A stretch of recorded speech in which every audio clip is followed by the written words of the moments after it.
most comprehensive sense of the term, became nearly my sole occupation. I read with ardor those works, so full of genius and discrimination, which modern inquirers have written on these subjects. I attended the lectures and cultivated the acquaintance of the men of science of the university, and I found even in Monsieur Krempe a great deal of sound sense and real information, combined, it is true, with a repulsive physiognomy and manners, but not on that account the less valuable.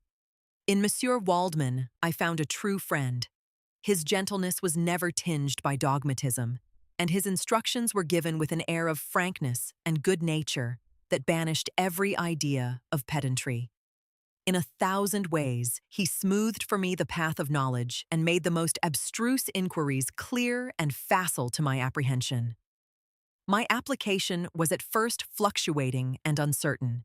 It gained strength as I proceeded, and soon became so ardent and eager that the stars often disappeared in the light of morning whilst I was yet engaged in my laboratory. As I applied so closely, it may be easily conceived that my progress was rapid. My ardor was indeed the astonishment of the students, and my proficiency that of the masters. Professor Krempe often asked me, with a sly smile, how Cornelius Agrippa went on, whilst Monsieur Waldman expressed the most heartfelt exultation in my progress. 2 years passed in this manner, during which I paid no visit to Geneva, but was engaged, heart and soul, in the pursuit of some discoveries which I hope to make. None but those who have experienced them can conceive of the enticements of science. In other studies, you go as far as others have gone before you, and there is nothing more to know. But in a scientific pursuit, there is continual food for discovery and wonder. A mind of moderate capacity, which closely pursues one study, must infallibly arrive at great proficiency in that study. And I, who continually sought the attainment of one object of pursuit, and was solely wrapped up in this, improved so rapidly that at the end of 2 years I made some discoveries in the improvement of some chemical instruments, which procured me great esteem and admiration at the university. When I had arrived at this point and had become as well acquainted with the theory and practice of natural philosophy as depended on the lessons of any of the professors at Ingolstadt, my residence there being no longer conducive to my improvements, I thought of returning to my friends and my native town, when an incident happened that protracted my stay. One of the phenomena which had peculiarly attracted my attention was the structure of the human frame, and, indeed, any animal endued with life. Whence, I often asked myself, did the principle of life proceed? It was a bold question, and one which has ever been considered as a mystery. Yet with how many things are we upon the brink of becoming acquainted, if cowardice or carelessness did not restrain our inquiries? I revolved these circumstances in my mind, and determined thenceforth to apply myself more particularly to those branches of natural philosophy which relate to physiology. Unless I had been animated by an almost supernatural enthusiasm, my application to this study would have been irksome and almost intolerable. To examine the causes of life, we must first have recourse to death. I became acquainted with the science of anatomy, but this was not sufficient. I must also observe the natural decay and corruption of the human body. In my education, my father had taken the greatest precautions that my mind should be impressed with no supernatural horrors. I do not ever remember to have trembled at a tale of superstition, or to have feared the apparition of a spirit. Darkness had no effect upon my fancy, and a churchyard was to me merely the receptacle of bodies deprived of life, which, from being the seat of beauty and strength, had become food for the worm. Now I was led to examine the cause and progress of this decay, and forced to spend days and nights in vaults and charnel houses. My attention was fixed upon every object, the most insupportable to the delicacy of the human feelings. I saw how the fine form of man was degraded and wasted. I beheld the corruption of death succeed to the blooming cheek of life. I saw how the worm inherited the wonders of the eye and brain. I paused examining and analyzing all the minutiae of causation, as exemplified in the change from life to death, and death to life, until from the midst of this darkness a sudden light broke in upon me, a light so brilliant and wondrous, yet so simple, that while I became dizzy with the immensity of the prospect which it illustrated, I was surprised that among so many men of genius who had directed their inquiries towards the same science, that I alone should be reserved to discover so astonishing a secret. Remember, I am not recording the vision of a madman. The sun does not more certainly shine in the heavens than that which I now affirm is true. Some miracle might have produced it, yet the stages of the discovery were distinct and probable. After days and nights of incredible labor and fatigue, I succeeded in discovering the cause of generation in life. Nay, more, I became myself capable of bestowing animation upon lifeless matter. The astonishment which I had at first experienced on this discovery soon gave place to delight and rapture. After so much time spent in painful labor, to arrive at once at the summit of my desires was the most gratifying consummation of my toils. But this discovery was so great and overwhelming that all the steps by which I had been progressively led to it were obliterated, and I beheld only the result. What had been the study and desire of the wisest men since the creation of the world was now within my grasp. Not that, like a magic scene, it all opened upon me at once. The information I had obtained was of a nature rather to direct my endeavors, so soon as I should point them towards the object of my search, than to exhibit that object already accomplished. I was like the Arabian who had been buried with the dead and found a passage to life, aided only by one glimmering and seemingly ineffectual light. I see by your eagerness and the wonder and hope which your eyes express, my friend, that you expect to be informed of the secret with which I am acquainted. That cannot be. Listen patiently until the end of my story, and you will easily perceive why I am reserved upon that subject. I will not lead you on, unguarded and ardent as I then was, to your destruction and infallible misery. Learn from me, if not by my precepts, at least by my example, how dangerous is the acquirement of knowledge, and how much happier that man is who believes his native town to be the world, than he who aspires to become greater than his nature will allow. When I found so astonishing a power placed within my hands, I hesitated a long time concerning the manner in which I should employ it. Although I possessed the capacity of bestowing animation, yet to prepare a frame for the reception of it, with all its intricacies of fibers, muscles, and veins, still remained a work of inconceivable difficulty and labor. I doubted at first whether I should attempt the creation of a being like myself, or one of simpler organization, but my imagination was too much exalted by my first success to permit me to doubt of my ability to give life to an animal as complex and wonderful as man. The materials at present within my command hardly appeared adequate to so arduous an undertaking, but I doubted not that I should ultimately succeed. I prepared myself for a multitude of reverses. My operations might be incessantly baffled, and at last my work be imperfect. Yet when I considered the improvement which every day takes place in science and mechanics, I was encouraged to hope my present attempts would at least lay the foundations of future success.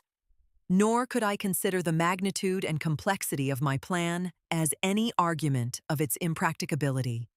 It was with these feelings that I began the creation of a human being. As the minuteness of the parts formed a great hindrance to my speed, I resolved, contrary to my first intention, to make the being of a gigantic stature, that is to say about 8 feet in height, and proportionably large. After having formed this determination and having spent some months in successfully collecting and arranging my materials, I began. No one can conceive the variety of feelings which bore me onwards, like a hurricane, in the first enthusiasm of success. Life and death appeared to me ideal bounds, which I should first break through and pour a torrent of light into our dark world. A new species would bless me as its creator and source. many happy and excellent natures would owe their being to me. No father could claim the gratitude of his child so completely as I should deserve theirs.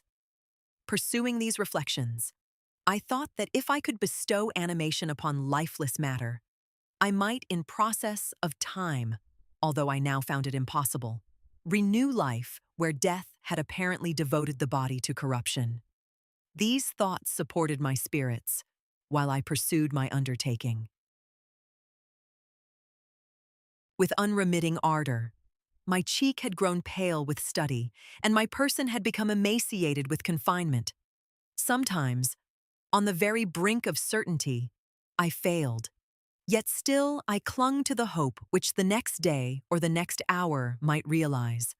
One secret which I alone possessed was the hope to which I had dedicated myself. And the moon gazed on my midnight labors, while, with unrelaxed and breathless eagerness, I pursued nature to her hiding places. Who shall conceive the horrors of my secret toil as I dabbled among the unhallowed damps of the grave, or tortured the living animal to animate the lifeless clay? My limbs now tremble, and my eyes swim with the remembrance. But then a resistless and almost frantic impulse urged me forward.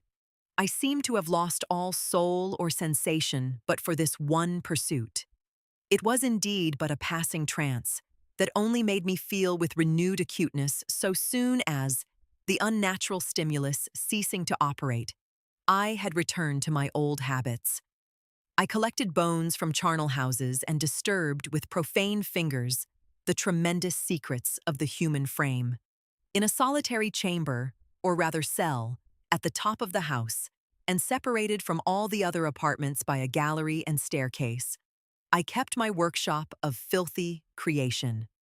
My eyeballs were starting from their sockets in attending to the details of my employment.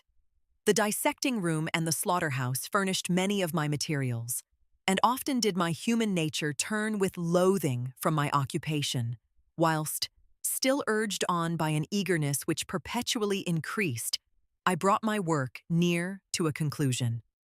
The summer months passed while I was thus engaged, heart and soul, in one pursuit. It was a most beautiful season. Never did the fields bestow a more plentiful harvest, or the vines yield a more luxuriant vintage, but my eyes were insensible to the charms of nature, and the same feelings which made me neglect the scenes around me caused me also to forget those friends who were so many miles absent, and whom I had not seen for so long a time. I knew my silence disquieted them, and I well remembered the words of my father. I know that while you are pleased with yourself, you will think of us with affection, and we shall hear regularly from you. You must pardon me if I regard any interruption in your correspondence as a proof that your other duties are equally neglected.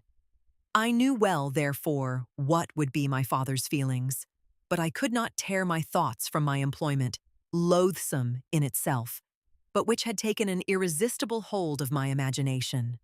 I wished, as it were, to procrastinate all that related to my feelings of affection until the great object, which swallowed up every habit of my nature, should be completed. I then thought that my father would be unjust if he ascribed my neglect to vice or faultiness on my part, but I am now convinced that he was justified in conceiving that I should not be altogether free from blame. A human being in perfection ought always to preserve a calm and peaceful mind, and never to allow passion or a transitory desire to disturb his tranquility. I do not think that the pursuit of knowledge is an exception to this rule. If the study to which you apply yourself has a tendency to weaken your affections and to destroy your taste for those simple pleasures in which no alloy can possibly mix, then that study is certainly unlawful, that is to say, not befitting the human mind.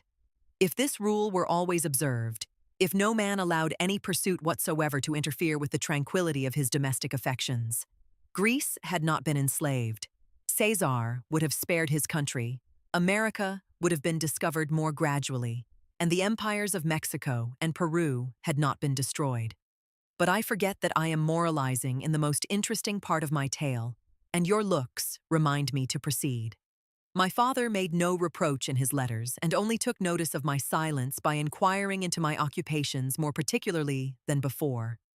Winter, spring, and summer passed away during my labors, but I did not watch the blossom or the expanding leaves, sights which before always yielded me supreme delight, so deeply was I engrossed in my occupation. The leaves of that year had withered before my work drew near to a close, and now every day showed me more plainly how well I had succeeded. But my enthusiasm was checked by my anxiety, and I appeared rather like one doomed by slavery to toil in the mines, or any other unwholesome trade, than an artist occupied by his favorite employment. Every night I was oppressed by a slow fever, and I became nervous to a most painful degree. The fall of a leaf startled me, and I shunned my fellow creatures as if I had been guilty of a crime. Sometimes I grew alarmed at the wreck I perceived that I had become. The energy of my purpose alone sustained me. My labors would soon end, and I believed that exercise and amusement would then drive away incipient disease, and I promised myself both of these when my creation should be complete.